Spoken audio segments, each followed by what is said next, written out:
Hi there folks, and welcome to another online maths tutorial from Rigor Maths.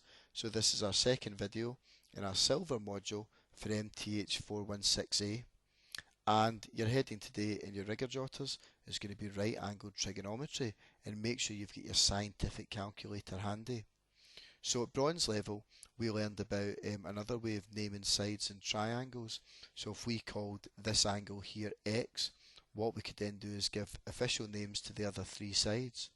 So this is the longest side, which is opposite the right angle, and we call that the hypotenuse, or hyp for short.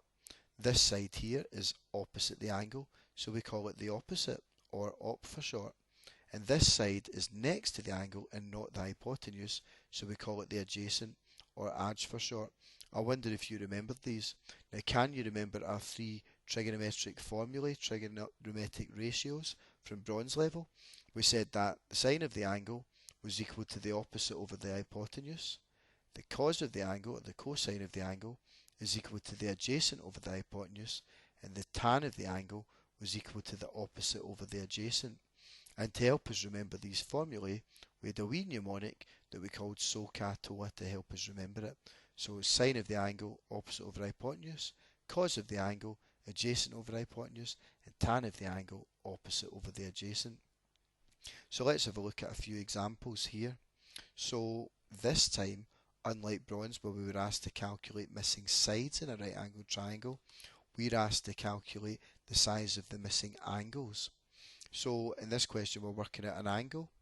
We're given two sides, which means that we can use right angled trigonometry to calculate the size of the angle. Now we're going to have the same starting strategy as bronze level. We're going to name the sides first of all, and we're only going to name the two that we know, so this one and this one. So the 6 is opposite the angle, so we're going to call that the op, or the opposite. The 9 is the diagonal, which is opposite the right angle. It's the longest side, so that's the hypotenuse, comparing it to the diagram above. And we're not going to bother naming this one because it's blank and it doesn't give us any information to help us answer the question. So we've named the sides. We're now going to choose SO, CAT or TOA. So what are we given? We're given an O and an H.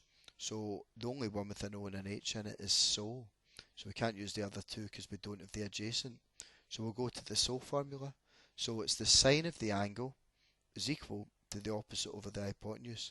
So sine of the angle, and the angle in this case is x, so we'll write the sine of x equals opposite over hypotenuse. The opposite is 6, the hypotenuse is 9, so it's 6 over 9. And now we've formed another trig equation that we can try and solve for x. So how are we going to do that? Well, we've got a fraction here, 6 over 9, and we can change this into a decimal by typing into our calculator 6 divided by 9, and when we press equals, that'll give us an answer of 0.666 dot dot dot. So what do we need to do to this value in order to get x on its own? Because of course the answer is not going to be 0.666 degrees. That would be a ridiculous looking angle for a measured in degrees. So to get x on its own, what we need to do is we need to undo this sine function. So we need to do the opposite to it. And believe it or not, the opposite of the sine function is the inverse sine function. So we can inverse sine the 0.666 dot dot dot. Now how you're going to put this into your calculator is you've already did 6 divided by 9. So what you need to press now is the shift button, which is usually in the top left of your calculator, the sine button, and if you look at your display screen, you'll see that the inverse sine notation has come up. And then we need this value here, so we can actually just press the answer button, which is usually just to the left of the equal sign. And then once we've done that and we press equals, we get an answer rounded to one decimal place of 41.8 degrees. It's an angle, so of course it's got to be measured in degrees. So a wee bit tricky the first time you see it. Let's try another one and see if it's any easier. So we're working out this angle. We're given two sides. It's going to be right angled trigonometry. So name the sides first of all. The 11 is opposite the angle, so this will be the op. And the 17 is next to the angle, and it's not the hypotenuse, so it's going to be the adjacent, or the adj for short. So now again we're going to choose SO, CAT or TOA. So we've got an O and an A, so it's got to be TOA. It can't be any of the other ones because we don't know the hypotenuse. So we'll go to the TOA formula. So it's tan of the angle, and again in this case it's tan of x, and that's going to equal the opposite over the adjacent. So in this case it'll be 11 over 17. So can you remember what we did now? Well, we changed this fraction to a decimal by typing into our calculators 11 divided by 17, and that'll give us the long decimal answer of 0.647 dot dot dot. So can you remember what we did to this value in order to get x on its own? Well, in the last one we undid the sine function by inverse signing. So in this one we're going to undo the tan function by finding the inverse tan of the number, which was 0.647 dot dot dot. And again, how we'll put it into our calculators is we'll press shift in the top left, the tan button, and you'll see the tan minus 1 notation appear. Then the answer button, which is just to the left of the equals button. And if we press equals, rounded to one decimal place, we'll get an angle size of 32.9 degrees. And that's how we use right angled trigonometry to find the size of an angle in a right angled triangle.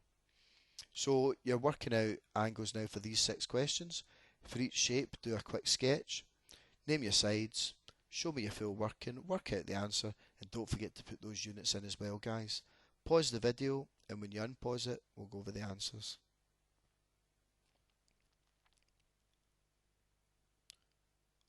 Okay guys, let's see how we got on with these questions. So number 1, it was the sine ratio.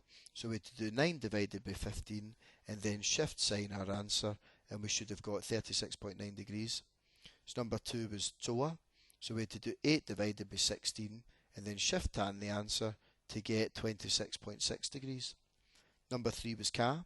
So we had to do 31 divided by 41 and then shift cos the answer to get 40.9 degrees. Number 4 was Ka again, so 62 divided by 68, shift cos your answer to get 24.2 degrees. Number 5 was sine again, so it's 36 divided by 83 and then shift sine the answer to get 25.7 degrees.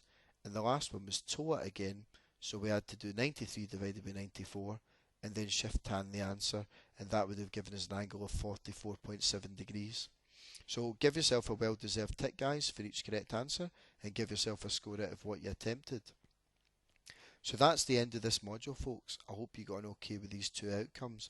There is a worksheet that you can download below this video with loads more questions to try. But once you're feeling confident, you should download the checkup below the worksheet and test yourself under exam conditions just to kind of see how well you've mastered these very important mathematical skills.